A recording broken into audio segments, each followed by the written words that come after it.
The afternoon sun was shining bright over the city when Margaret pulled open the heavy glass doors of the Royal Crown. This wasn't just any restaurant. Everyone knew it was the fanciest place in town, where movie stars and business tycoons came to eat. The kind of place where a single meal could cost more than what most people earned in a week. Margaret stood at the entrance for a moment, taking it all in. Crystal chandeliers hung from the ceiling, sparkling like diamonds. The floors were so polished she could almost see her reflection. Soft piano music floated through the air, mixing with the gentle chatter of well-dressed people enjoying their meals. She looked down at herself and felt a familiar wave of self-consciousness wash over her. Her floral dress was clean and pressed, but she'd bought it from a discount store 5 years ago. Her shoes were comfortable walking shoes, the kind you'd wear to run errands, not to fancy restaurants. Her hands showed years of hard work, and her hair was simply pulled back with an old clip.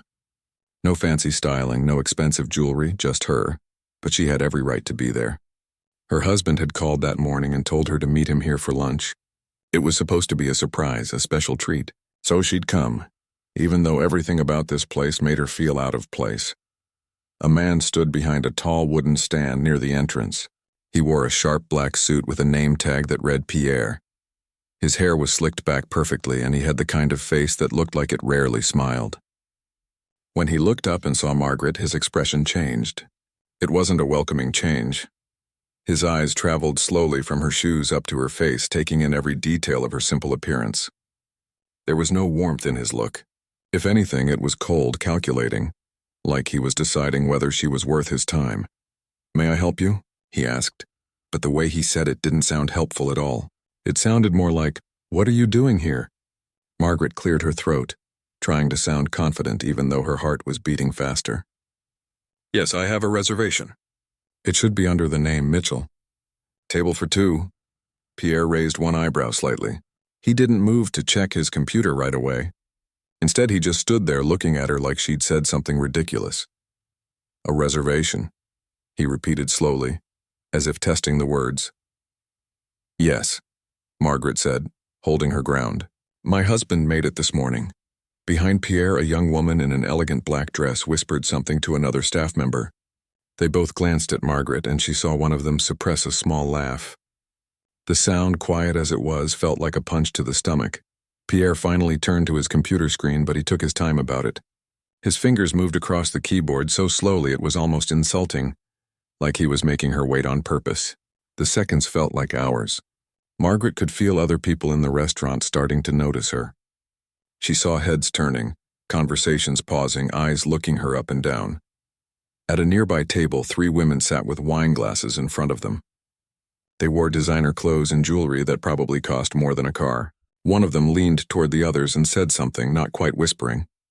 Margaret couldn't hear exactly what she said, but she heard the tone. Judgmental, amused, mean. Another woman at the same table looked directly at Margaret and didn't even try to hide her disdain. "Standards really have dropped everywhere these days," she said, loud enough for Margaret to hear clearly. The other women giggled into their wine glasses. Margaret felt her cheeks getting warm. She'd dealt with rude people before. When you teach in public schools for 35 years, you develop thick skin. But this was different. This wasn't teenagers being bratty. These were grown adults, supposedly sophisticated people, treating her like she was dirt on their expensive shoes. Pierre looked up from his screen, and his expression told Margaret everything she needed to know before he even spoke. "I don't see any reservation under that name," he said flatly. "That can't be right," Margaret replied, trying to stay calm. "My husband definitely called this morning." "Can you check again? Maybe it's under his first name, Robert." Pierre sighed dramatically, like she was asking him to move a mountain. He clicked a few more times on his computer, each click deliberate and slow. "Nothing under Robert either." The young woman who'd whispered earlier stepped closer to Pierre. She had a name tag that said Victoria. She leaned in and said, just loud enough for Margaret to hear, "Should I call security? We've had problems with people wandering in off the street before." Margaret's stomach dropped. Security? She wasn't causing any trouble. She wasn't being loud or inappropriate. Her only crime was not looking rich enough for their liking. "That won't be necessary," Pierre said, but his tone suggested he thought it might be necessary soon. He turned back to Margaret. "Madam, I'm sure you can understand that the Royal Crown has certain standards we must maintain. We have a strict dress code and I'm afraid—" He trailed off, but his meaning was crystal clear. "You don't belong here." "I'm not breaking any dress code," Margaret said quietly but firmly. "I'm dressed respectfully. I'm here to meet my husband for lunch. We have a reservation, and I'd appreciate it if you'd seat me." A well-dressed man walking past with his wife paused to watch the scene. "Is there a problem here?" he asked Pierre, but he wasn't asking out of concern for Margaret. He was asking like she was the problem. "No problem, sir," Pierre assured him smoothly. "Just a small misunderstanding." But it wasn't a misunderstanding. It was crystal clear what was happening. They'd decided, based purely on how she looked, that she didn't deserve to be there, that she couldn't possibly belong in their world of crystal and caviar. Margaret had spent her whole life working hard, being kind to people, raising good children, and contributing to her community. She'd taught hundreds of students, many of them from difficult backgrounds. She'd spent her own money on school supplies when the system failed her kids. She'd volunteered at food banks and homeless shelters. She'd lived a good, meaningful life, but none of that mattered here. Here she was being judged purely by the price tag on her dress and the lack of designer labels on her purse. "Look," Pierre said, his voice taking on a falsely sympathetic tone that somehow made everything worse. "There's a very nice diner about 3 blocks from here. Much more comfortable. The food is decent and the prices are very reasonable. Perhaps that would be more suitable?" He was trying to get rid of her. Plain and simple. Margaret stood there feeling dozens of eyes on her, hearing whispers floating through the expensive air, seeing the smirks and judgmental looks from people who didn't know anything about her, except what she looked like. Part of her wanted to leave, to escape this humiliation and never come back. But another part of her, the part that had stood up for bullied students and fought for fairness her whole life, refused to budge. "I'll wait for my husband," she said quietly but clearly. "He'll be here any minute." Pierre's lips pressed into a thin line. He clearly wasn't happy about this, but he couldn't physically throw her out, not without causing a bigger scene. After a long, uncomfortable pause, he said, "Fine, follow me." He led her through the restaurant, but he didn't take her to any of the nice tables by the windows where the sunlight streamed in. He didn't take her to the center of the room where other couples sat chatting and laughing. He walked her all the way to the back corner near the kitchen doors where waiters rushed in and out carrying trays. It was the worst table in the entire restaurant. The kind of table restaurants keep for people they hope won't stay long. Pierre gestured to the chair without pulling it out for her, without any of the courtesy she'd seen him show to other guests. "Someone will be with you shortly," he said, his tone making it clear that shortly might be a very long time. As he walked away, Margaret sat down slowly. She could still feel eyes on her from across the room. She heard another burst of quiet laughter from the table with the 3 women. One of them was actually taking a picture with her phone, probably to send to her friends with some mean caption. Margaret put her worn purse on the table and folded her hands, trying to maintain her dignity, even though everything about this situation was designed to strip it away from her. She took a deep breath and told herself what she'd told her students countless times over the years. Your worth isn't determined by what other people think of you. It's determined by who you are inside, by your actions and your character. But right now, sitting alone in that back corner while the whole restaurant seemed to mock her, those words felt harder to believe than they ever had before. 20 minutes passed, and Margaret sat alone at the worst table in the restaurant. She could feel the weight of judgment pressing down on her from every direction. The kitchen doors kept swinging open behind her, and each time they did, hot air and the clatter of dishes washed over her. Meanwhile, the other diners sat in comfortable, quiet elegance, undisturbed by the chaos of the kitchen. A young waiter approached her table. He couldn't have been more than 25, with kind eyes and a genuine smile that stood out in this cold place. "Good afternoon, ma'am," he said warmly. "Can I start you off with something to drink while you wait?" Finally, someone treating her like a human being. Margaret felt a small wave of relief. "Just water would be lovely, thank you." But before the waiter could respond, Pierre appeared out of nowhere, his hand gripping the young man's shoulder. "I'll handle this table," Pierre said sharply, his tone leaving no room for argument. The young waiter looked confused but nodded and walked away, glancing back at Margaret with what looked like sympathy. She gave him a small, appreciative smile, grateful that at least one person in this place had basic human decency. Pierre turned to Margaret, and any pretense of professional courtesy disappeared from his face. He didn't ask what she wanted to drink. He didn't offer her a menu. He just stood there looking down at her with barely concealed contempt. "I feel it's my duty to inform you," he said, speaking slowly like she might not understand normal conversation, "that our prices here are quite substantial. Our appetizers alone start at $85.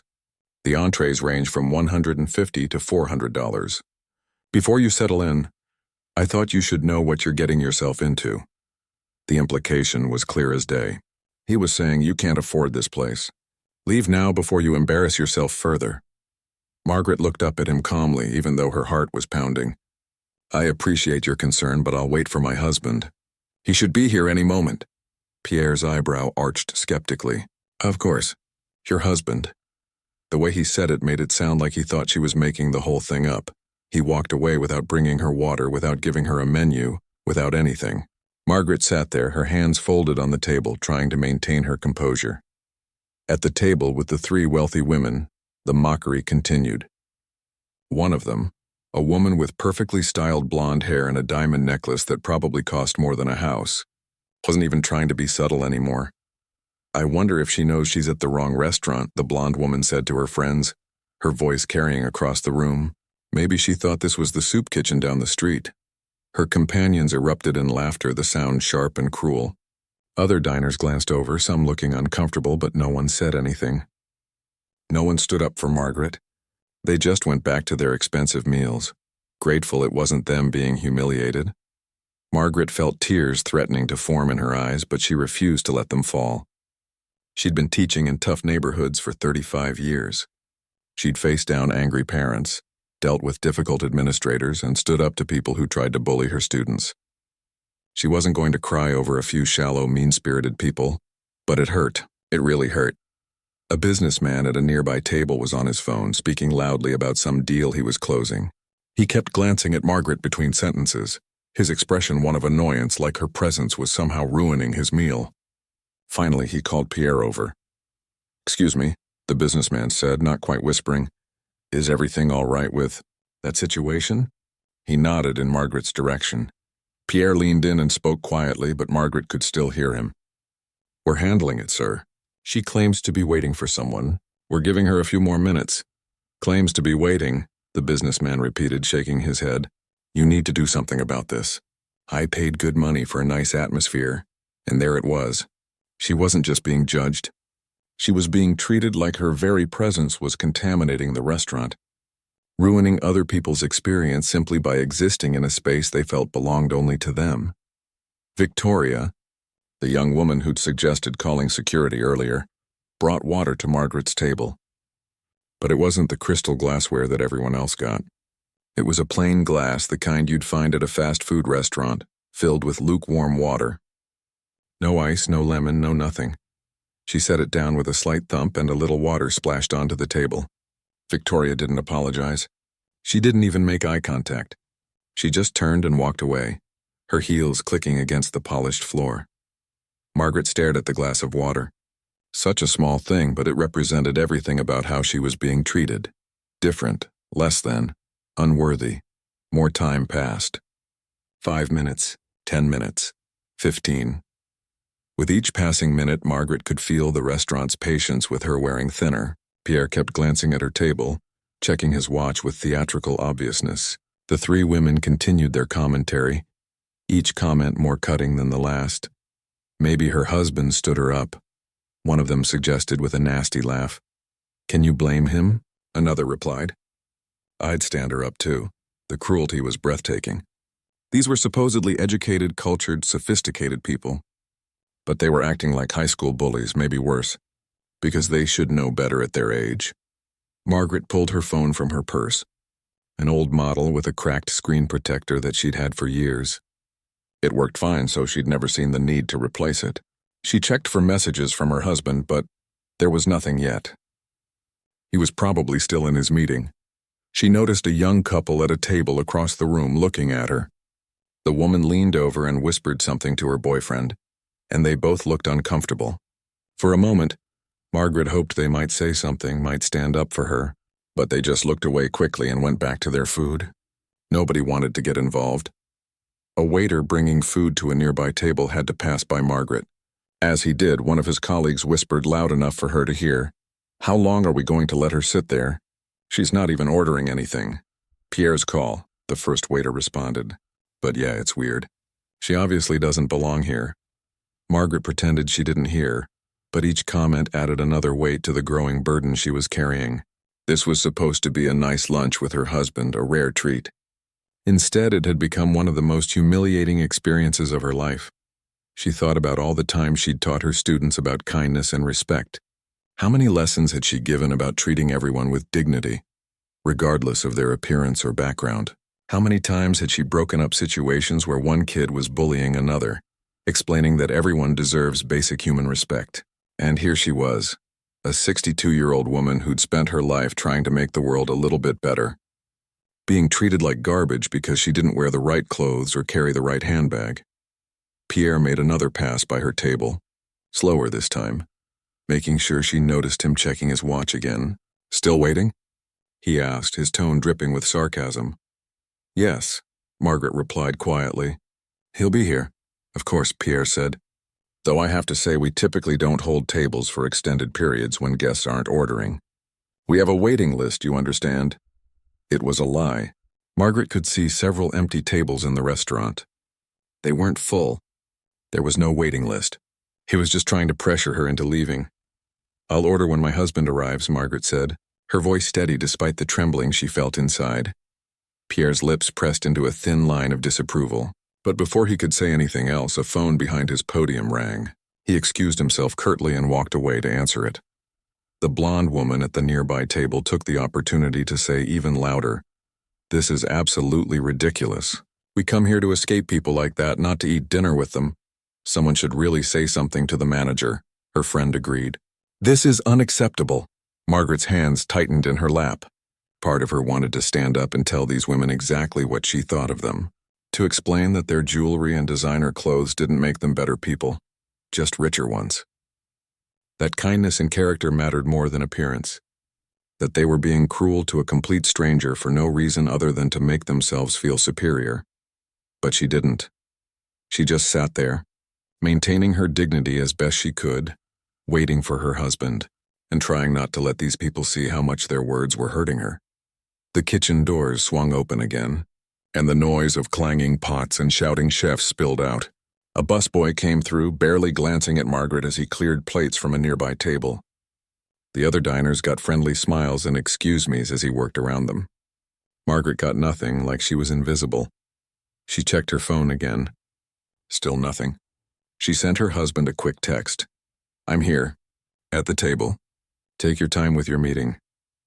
As she set her phone down, she caught her reflection in a polished silver napkin holder on the table.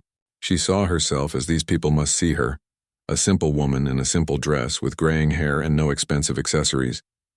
And for a moment she felt ashamed. But then she remembered something her mother had told her long ago. "People who judge you by your clothes are lucky." The 10 minutes Pierre had mentioned were almost up. Margaret could feel the tension building in the restaurant, like everyone was waiting for something to happen. Pierre kept glancing at his watch, then at her, then at his watch again. The message was clear: your time is running out. Margaret took another sip of her lukewarm water, trying to stay calm. She believed in her husband. He'd never let her down in 43 years of marriage. If he said he'd be here, he'd be here. The 3 women at the nearby table were on their second bottle of wine now, and their comments were getting louder and more vicious. The blonde one, who seemed to be the ringleader, held up her phone. "I'm putting this on my social media," she announced to her friends. "People need to know that the Royal Crown is letting just anybody walk in now. My followers will find this hilarious." She aimed her phone at Margaret and took a photo. The flash went off, bright and sudden. Margaret felt her face flush with embarrassment and anger. Being mocked was one thing, but being photographed and shared online like some kind of joke? That was crossing a line. "Excuse me," Margaret said, her voice stronger than she felt. "Please don't take pictures of me." The blonde woman looked at her with mock surprise, as if amazed that Margaret had the audacity to speak. "It's a public place, honey. I can photograph whatever I want." Her friends giggled and one of them added, "Besides, you should be flattered. You'll probably get more attention in one day than you've gotten in your whole life." The cruelty of it took Margaret's breath away. What had she done to deserve this? She'd simply walked into a restaurant to meet her husband. That was her only crime. Pierre was walking toward her table again, his face set in determination. This was it. He was going to ask her to leave. Margaret could see it in his expression, in his purposeful stride. She braced herself for another humiliation. But then the heavy front doors of the restaurant opened, and everything changed. The first thing Margaret noticed was how the noise in the restaurant suddenly died down. Conversation stopped mid-sentence. Wine glasses paused halfway to lips. Even the piano player seemed to hit a softer note. The second thing she noticed was Pierre's face. The stern, contemptuous expression vanished, replaced by something between shock and panic. His eyes went wide, and he actually took a step backward. Margaret turned to look at the entrance. Her husband stood in the doorway, and he was not alone. Robert Mitchell was a tall man with silver hair and striking features, but it wasn't just his appearance that made people stare. He wore a suit that probably cost more than most people's monthly salary. Perfectly tailored and obviously expensive. But more than that, he had a presence about him. The kind of presence that comes from confidence, from power, from being someone important. Behind him stood three other people. A woman in a sharp business suit carrying a leather folder, a younger man with glasses holding a tablet, and a security officer in a dark suit who looked like he could handle any trouble that might arise. But what really made the restaurant freeze was recognition. Margaret watched as faces around the room registered who had just walked in. The businessman who'd complained about her dropped his phone. The three women's laughter died in their throats. Even the waiter stopped mid-step. Someone whispered, "That's Robert Mitchell." The Robert Mitchell, another voice awestruck. The tech billionaire? From the Forbes cover? Margaret felt relief flood through her. Her husband had arrived. Robert's eyes scanned the restaurant quickly, efficiently, like he was assessing a situation. When he spotted Margaret tucked away in the back corner by the kitchen doors, his expression changed. His jaw tightened. His eyes went cold in a way Margaret rarely saw, the look he got when something had seriously displeased him. He started walking toward her, his shoes clicking against the polished floor. The three people with him followed. Every eye in the restaurant tracked their movement. Pierre rushed forward, nearly tripping over himself in his haste. "Mr. Mitchell, what an incredible, unexpected honor. We had no idea you'd be dining with us today." If we had known." Robert walked past him without a word, without even a glance, like Pierre didn't exist. The dismissal was absolute and devastating. Pierre stood there, his hand still half raised in greeting, his face going from pale to red. Robert reached Margaret's table, and his expression softened instantly. "Sweetheart," he said warmly, leaning down to kiss her cheek. "I'm so sorry I'm late." The board meeting ran longer than expected. Margaret stood up, and her husband wrapped her in a brief hug. She could feel the tension in his body, the anger he was holding back. "It's okay," she said quietly. "You're here now." Robert pulled back and looked at the table where she'd been sitting. His eyes took in everything: the location next to the kitchen doors, the cheap water glass, the lack of menu, the way she'd been isolated from the rest of the restaurant like she had some contagious disease. He turned slowly, his gaze sweeping across the restaurant. The three women who'd been mocking Margaret suddenly found their wine glasses very interesting. The businessman was studying his phone like it contained the secrets of the universe. Even the other diners seemed to shrink in their seats. Pierre had followed Robert to the table, and now he stood there, his hands clasped in front of him, looking like a man watching his career collapse in real time. "Mr. Mitchell," he began, his voice shaking slightly, "I must apologize. We had no idea Mrs. Mitchell was your wife. The reservation didn't indicate what?" Robert's voice was quiet, but it carried through the entire restaurant like a thunderclap. Didn't indicate that she deserved to be treated like a human being? Didn't indicate that she should be given basic courtesy and respect? Pierre's mouth opened and closed like a fish. "No, sir, I just meant, where was she supposed to sit?" Robert interrupted, his voice still dangerously calm. "I'm sorry. My wife. Where did you plan to seat her when she arrived?" "Where was our table?" Pierre swallowed hard. "Well, we were quite busy, and you're not busy." Robert gestured around the restaurant. "I can see at least 6 empty tables from where I'm standing." So let me ask again, where were you planning to seat us? The silence in the restaurant was absolute. Even the kitchen noise seemed to have stopped. Everyone was watching, waiting. The reservation system had a glitch, Pierre tried weakly. We couldn't find it. Stop lying. Robert's words cut through Pierre's excuse like a knife. My assistant made this reservation 3 days ago, not this morning. She confirmed it yesterday and again this morning. I have the emails on my phone if you'd like to see them. The woman with the leather folder stepped forward and handed Robert a phone. He held it up, showing a clear confirmation email with the restaurant's letterhead, dated 3 days prior. Pierre's face went from red to gray. He had no more excuses. My wife walked into this restaurant, Robert continued, his voice steady but filled with barely controlled anger, dressed respectfully with a confirmed reservation, asking only to be seated so she could wait for me. And what happened? What did you do? Pierre didn't answer. He couldn't. Let me tell you what happened, Robert said, and now his voice was rising slightly. You looked at her clothes, judged her appearance, and decided she didn't belong here. You seated her at the worst table in the restaurant. You gave her inferior service. You made her feel unwelcome in a place where she had every right to be. Margaret put her hand on her husband's arm gently. Robert, it's okay. No, Robert said, his eyes never leaving Pierre's face. It's not okay. It's not okay for anyone to be treated this way. He turned to address the entire restaurant now, his voice carrying to every corner. This woman you all stared at, whispered about, and mocked. Let me tell you who she is. The 3 women who'd been so cruel looked like they wanted to disappear into the floor. The blonde one had gone completely pale, her phone now hidden under the table. Margaret Mitchell taught in public schools for 35 years, Robert said, his voice strong and clear. She worked in some of the toughest neighborhoods in this city, teaching kids that society had written off. She spent her own money we didn't have much of back then, on supplies for students whose families couldn't afford them. He paused, looking around the room, making sure everyone was listening. She drove the same beat-up car for 15 years because she chose to donate to food banks instead of buying something nicer. When I was working around the clock to build my company, she raised our 3 children essentially alone. She wore secondhand clothes so our kids could have new ones for school.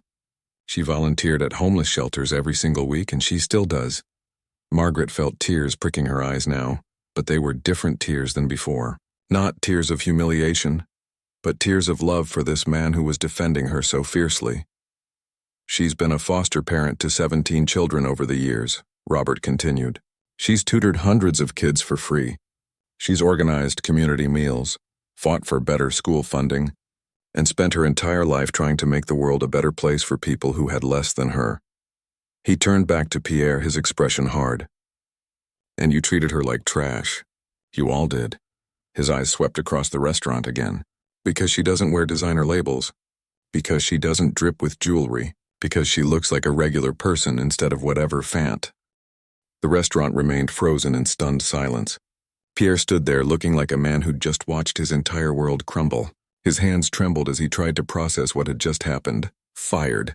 Just like that. In front of everyone, please, Pierre said, his voice cracking. Mr. Mitchell, I've worked here for 12 years. I've given everything to this place.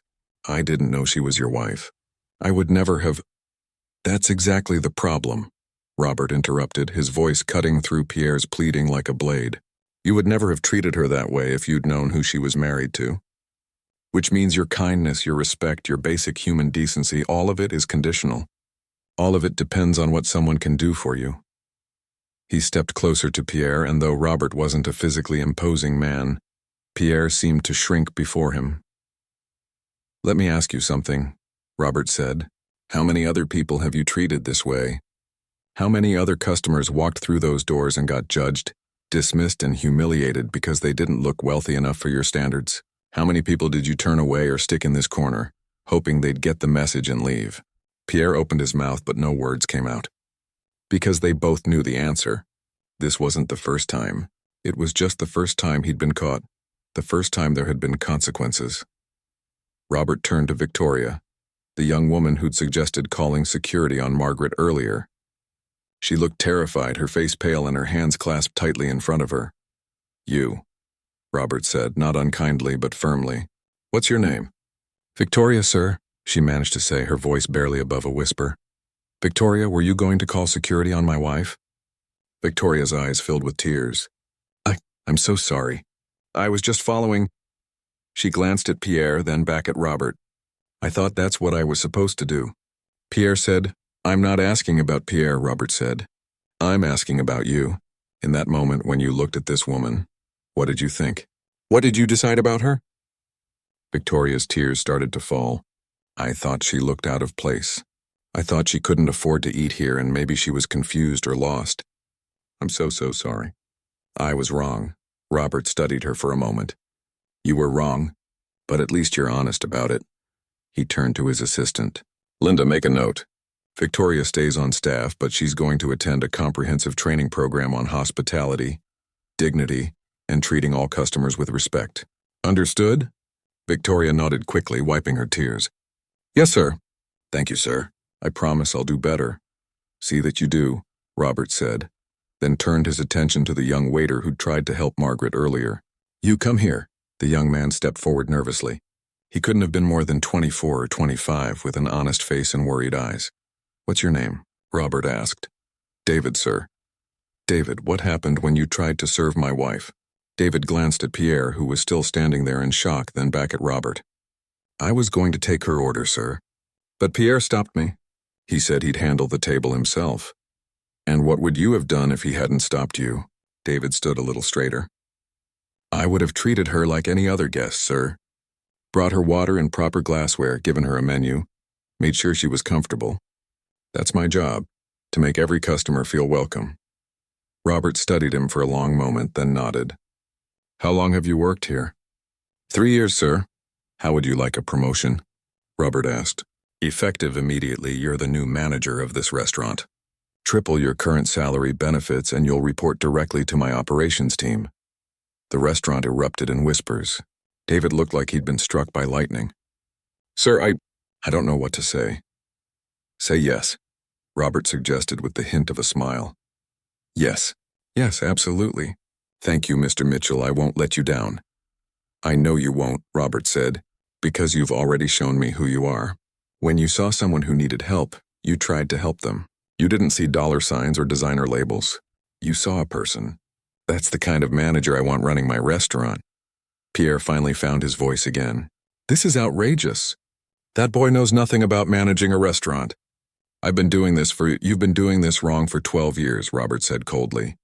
Now you're done. Security will escort you out. You'll receive your final paycheck and the severance package required by law. But your time here is finished. And to make sure he's escorted from the premises. The security officer who'd come in with Robert stepped forward. Pierre looked around desperately as if hoping someone would defend him, would speak up on his behalf. But the staff members who'd laughed along with him, who'd participated in the mockery, all suddenly found reasons to look away. As security led Pierre toward the door, Robert turned to address the entire restaurant again. His eyes swept across every table, making eye contact with the diners who'd watched Margaret's humiliation with amusement or indifference.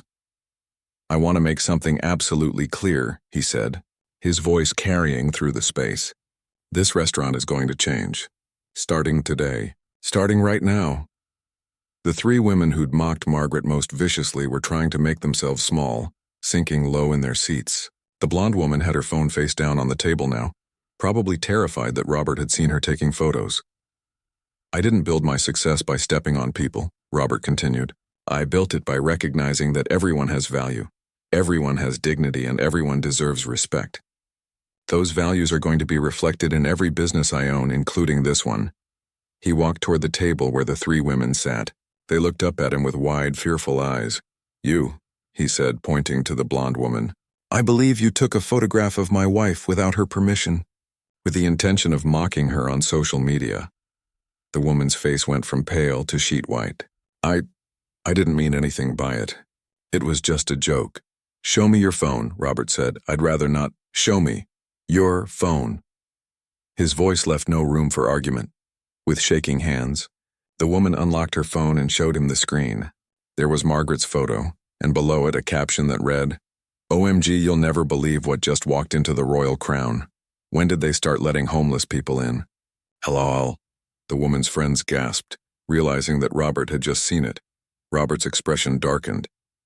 Delete it. Now. And if I find out you've shared it anywhere, sent it to anyone, or posted it on any platform, I'll have my legal team contact you about harassment charges.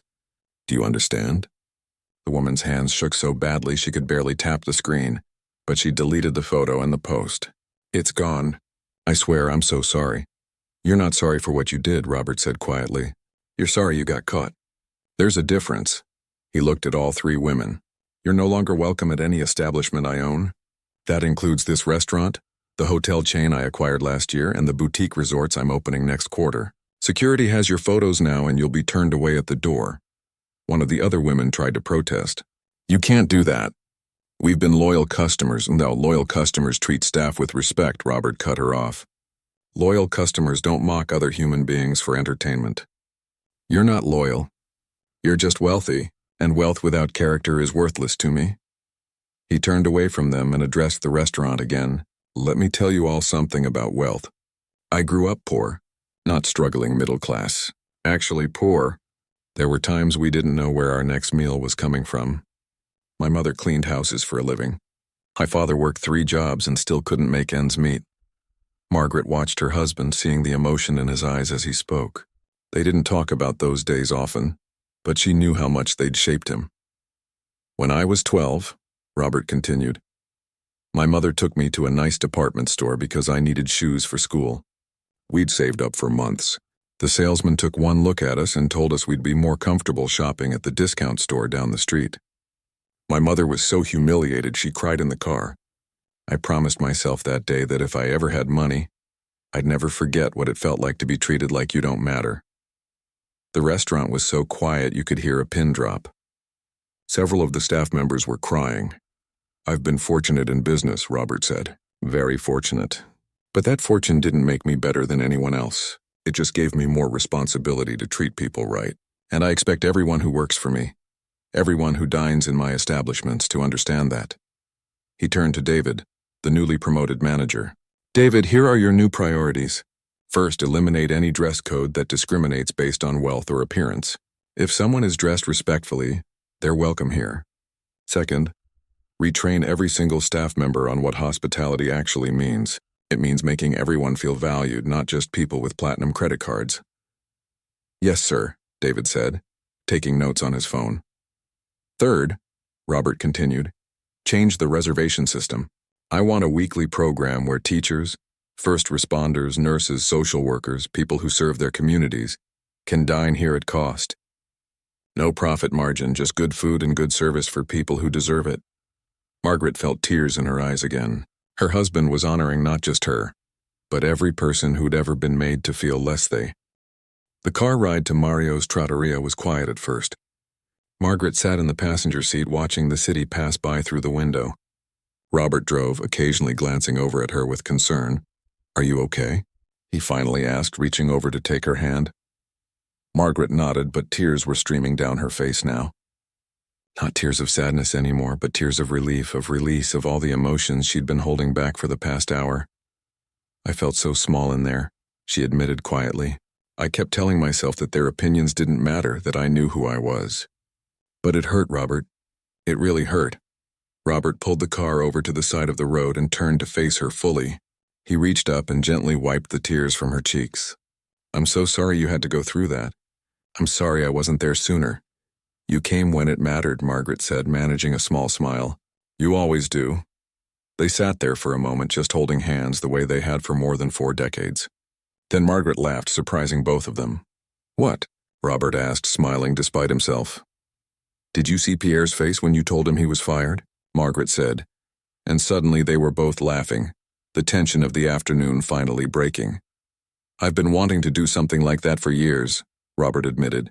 Do you know how many times I've walked past places and seen people being treated like that? But I couldn't just go around buying restaurants and firing people every time I saw injustice. Couldn't you? Margaret teased. You're a billionaire. You can pretty much do whatever you want. You know what I mean, Robert said, pulling back onto the road. But when it was you, when I walked in and saw you sitting in that corner, saw the way they were looking at you, I couldn't let that stand. They drove in comfortable silence for a few minutes, and then Margaret said something that had been on her mind. That young man, David. You really think he can handle managing a restaurant? He's so young. He's got integrity, Robert said firmly. I can teach someone about business operations and profit margins. I can't teach them to be a decent human being.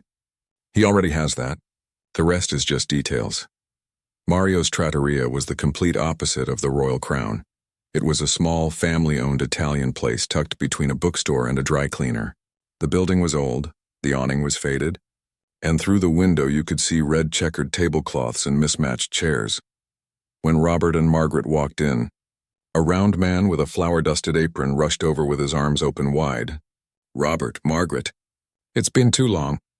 Hello, Tony, Robert said warmly, accepting the enthusiastic hug. Tony kissed Margaret on both cheeks in the traditional Italian way. When you called, I told Maria, I said, Maria, the Mitchells are coming. She's been in the kitchen ever since, making sure everything is perfect. Tony led them to a table by the window. The best table in the small restaurant, but here, the best table wasn't about showing off her status. It was by the window because it got the nicest natural light and had a view of the little park across the street where kids were playing. How's business? Robert asked as they sat down. Tony made a so-so gesture with his hand. Could be better, could be worse. The rent went up again last month and the big chain restaurant down the street is stealing customers. But we manage. We always manage. A young woman came over with water, in simple, clean glasses that matched all the others in the restaurant. Hi, Mr. and Mrs. Mitchell. I'm Angela, Tony's granddaughter. He's told me so much about you. It's nice to meet you, Angela, Margaret said warmly. Are you helping your grandfather for the summer? Actually, I just graduated college, Angela said proudly. Business degree. I'm trying to help Grandpa bring this place into the modern age. Get a website, maybe some social media presence. He fights me on every change because the old ways work. Tony called from across the restaurant, making his granddaughter roll her eyes affectionately. He still writes reservations in a paper book, Angela said conspiratorially. I keep telling him we need a digital system. Robert and Margaret laughed. This was real. This was authentic. No pretension, no judgment, just good people trying to make an honest living. Tony came back with fresh bread and olive oil. On the house, he insisted when Robert tried to protest. Now what can I get you? The special today is ossobuco, Maria's recipe, the one her grandmother taught her. They ordered, and as Tony hurried back to the kitchen, probably to tell his wife that their guests had ordered her special dish, Margaret looked around the restaurant. It was maybe a third full. An elderly couple sat in the corner, holding hands across the table. A young family with 2 small children occupied a table near the back, the parents taking turns eating while managing their kids. A man in construction clothes sat alone at the bar, enjoying a plate of pasta on his lunch break. This place is struggling, Margaret said quietly to Robert. I know, Robert replied. Tony's too proud to ask for help. I've offered before, but he always refuses. What if we helped without him knowing? Margaret suggested, an idea forming in her mind. Robert raised an eyebrow. What are you thinking? Over lunch, which was absolutely delicious, they hatched a plan. Robert would have his investment team purchase the building that housed the restaurant. Tony wouldn't know. They'd do it through a shell company. Then they'd lock in his rent at the current rate for the next 20 years. No increases, no unexpected costs. And, Margaret added, getting excited now, what if we sent customers his way? Not obviously, but through word of mouth. Your company has what, 5,000 employees? About that, Robert confirmed. Send an email. Tell them about this amazing, authentic Italian place. Maybe even provide a discount for company employees. We'll cover the discount. Tony never needs to know. Robert smiled at his wife. Have I told you lately that you're brilliant? Not since this morning, Margaret said with a grin. When the check came, Robert left a tip that was 3 times the cost of the meal. Tony tried to refuse it, but Robert insisted. Angela's right, you know. You should get a website. Use this to hire someone to help with that. As they were leaving, Tony walked them to the door. You know, he said, looking at Robert seriously. I see your picture in the newspapers, on the magazines. Billionaire this, billionaire that. But to me, you're still the guy who used to come in here 20 years ago, when this place was the only restaurant you could afford, and you'd split one pasta dish between the 2 of you. Margaret felt Robert's hand tighten around hers. Those had been hard times, but they'd gotten through them together. You never treated us different when you got rich, Tony continued. You still come here, you still talk to us like real people. That means something. That means a lot. You mean a lot to us too, Tony, Robert said sincerely. This place, your family, it reminds us of what really matters. On the drive home, Margaret thought about the contrast between the two restaurants. The Royal Crown, with all its crystalline pretension, where people were valued by their appearance and bank accounts, and Mario's Trattoria, with its mismatched chairs and worn floors, where everyone was welcomed and treated like family. Do you regret buying the Royal Crown? Margaret asked.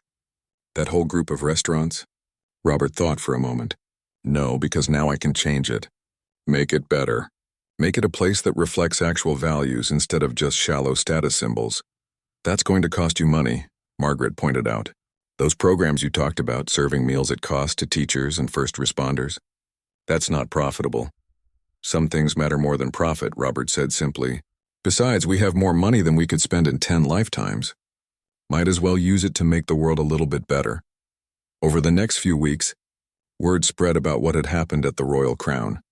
Someone had recorded part of Robert's speech on their phone, and despite his best efforts to keep it private, it leaked to social media.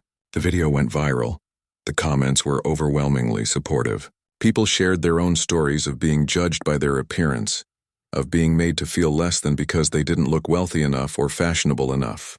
Teachers, nurses, construction workers, service industry employees, thousands of people commented about times they'd been treated poorly because of how they looked.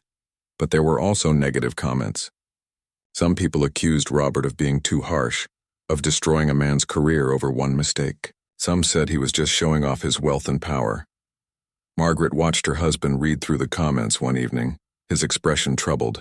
Having second thoughts? She asked gently. No, Robert said firmly. Well, maybe about one thing. Maybe I was too harsh on Pierre personally. But the principle? No, I'm not sorry about that at all. Pierre made his choices, Margaret said. And honestly, I doubt that was his first time treating someone that way. He was just finally held accountable. The changes at the Royal Crown happened quickly under David's management. The dress code was eliminated completely. The staff went through intensive retraining focused on hospitality and respect. The special program for community servants launched to great success. And that table by the kitchen? True to Robert's word, it sat empty with a brass plaque that read, "Reserved for reflection."